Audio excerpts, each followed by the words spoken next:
आगे बढ़ते हुए बात करेंगे दिल्ली की। दिल्ली में वायु प्रदूषण का स्तर लगातार गंभीर बना हुआ है। राजधानी के कई इलाकों में जहरीली धुंध की परत आसमान में छाई हुई है, जिससे आम जिंदगी पर गहरा असर पड़ रहा है। दिल्ली में प्रदूषण की समस्या इतनी आम हो गई है कि अब लोगों ने इसे जीवन का हिस्सा ही बना लिया है। अब दम घोंटू हवा में जीना लोगों ने सीख लिया है, क्योंकि लोग मान चुके हैं कि इस पोल्यूशन का सोल्यूशन सरकार ये नहीं कर पा रही है या फिर इसका इंतजाम सरकार नहीं कर सकती है। इसका सोल्यूशन इंद्रदेव ही बरस कर सकते हैं, और जब वो बरसेंगे तभी राहत मिलेगी। अब लोगों को इंद्रदेव की कृपा का ही आसरा है। दिल्ली में प्रदूषण और ठंड से दोहरी मार पड़ रही है। आज सुबह आनंद विहार, गाजीपुर, इंडिया गेट और कर्तव्य पथ, ITO और अक्षरधाम मंदिर जैसे इलाकों में धुंध की चादर ने सूरज की रोशनी को भी थोड़ा हल्का कर दिया।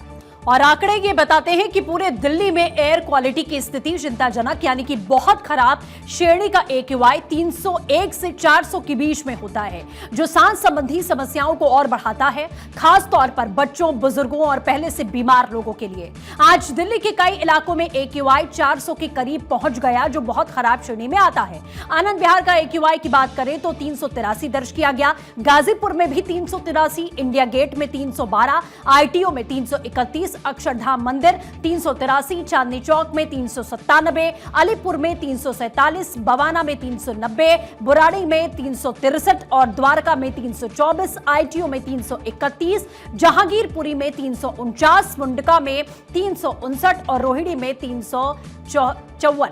नरेला में 366 रिकॉर्ड दर्ज किया गया, जिसमें हवा की बहुत खराब कैटेगरी में इसे रखा गया है। इसके अलावा दिल्ली से सटे अगर नोएडा के सेक्टर 62 की बात करें तो 299 दर्ज किया गया, गाजियाबाद के वसुंधरा में 239, इंदिरापुरम में 344, गुरुग्राम सेक्टर 51 में 308 और फरीदाबाद में 282 दर्ज किया गया।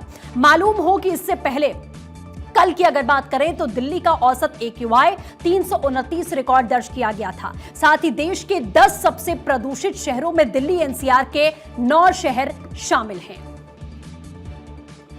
तब आ रहा था तो हम लोग किस तरह से रहे हैं तो हम ही लोग जा रहे हैं। आधी आंखों में बहुत दर्द हो रहा है, ये देखो ना कितना हो रहा है वहाँ पे, देखो वहाँ दिखाओ, पेड़ों पे दिखाई दे रहा है।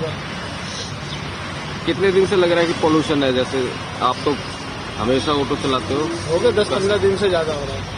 अच्छा, आंखों पे लगता है और बीमार कर रहा है। चलिए, अक्षय हमारे साथ में बने हुए हैं। अक्षय, क्या अब ये समझ लिया जाए कि दिल्ली NCR में रहना है तो बीमारी को दावत देने जैसी स्थिति हो गई है? अगर स्वस्थ रहना है तो दिल्ली जरा आप छोड़कर आगे बढ़िए, कहीं पहाड़ों पर जाइए, जो डॉक्टर्स भी हमें सलाह देते हैं कि आप प्रदूषण से बच के रहिए। अक्षय,